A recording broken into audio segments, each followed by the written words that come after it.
అందరికీ నమస్కారం. Welcome to King Weather updates. మన రెండు తెలుగు రాష్ట్రాలను కూడా మరొకసారి భారీ వర్షాలు అయితే కురవబోతున్నాయి.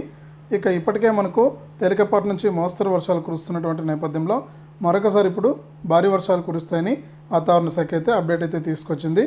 ఇక ఏ తేదీ నుంచి వర్షాలు కురుస్తున్నాయి, ఎన్ని రోజుల పాటు కూడా వర్షాలు కురుస్తాయనే వివరాలని కూడా మీకు అందరికీ కూడా తెలియజేస్తాను. దయచేసి వీడియో చూస్తున్న ప్రతి ఒక్కరు కూడా ముందుగా వీడియోను లైక్ చేయండి, తెలిసిన వాళ్ళందరికీ కూడా షేర్ చేయండి. ఇలాంటి మరెన్నో వీడియోల కోసం ఇప్పుడే మన ఛానల్ సబ్స్క్రైబ్ చేసుకుని పక్కనే వచ్చే గంట పైన నొక్కి మళ్ళీ వచ్చే ఆల్ అనే గంట పైన నొక్కి ప్రతి వీడియోను కూడా మీరు మిస్ అవ్వకుండా మీ ఫోన్లోనే నోటిఫికేషన్ లేదా మెసేజ్ రూపంలో అయితే తెలుసుకోండి. ఇక లేట్ చేయకుండా మనం వివరాల్లోకి అయితే వెళ్ళిపోదాం. మన రెండు తెలుగు రాష్ట్రాలను కూడా వర్షాలు అయితే కురుస్తూనే ఉన్నాయి. ఇక మరి కాసేపట్లో ఈ జిల్లాల్లో భారీ నుంచి అయితే భారీ వర్షాలు కురుస్తాయని, ఇక ఏ జిల్లాల్లో వర్షాలు కురుస్తాయనేది ఇప్పుడే మనం తెలుసుకుందాం.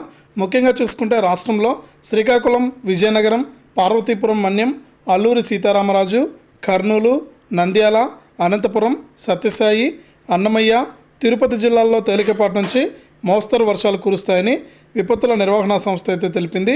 ఇక మరి కాసేపట్లో వైజాగ్, అనకాపల్లి, కాకినాడ, కోనసీమ, తూర్పుగోదావరి, పశ్చిమ గోదావరి, ఏలూరు, పల్నాడు, ప్రకాశం, నెల్లూరు, వైఎస్ఆర్, చిత్తూరు జిల్లాల్లో తేలికపాటి నుంచి మోస్తరు వర్షాలు కురిసే అవకాశం ఉందని కూడా వాతావరణ శాఖ అయితే తెలియజేసింది. ఇది ఆంధ్రప్రదేశ్కు సంబంధించి.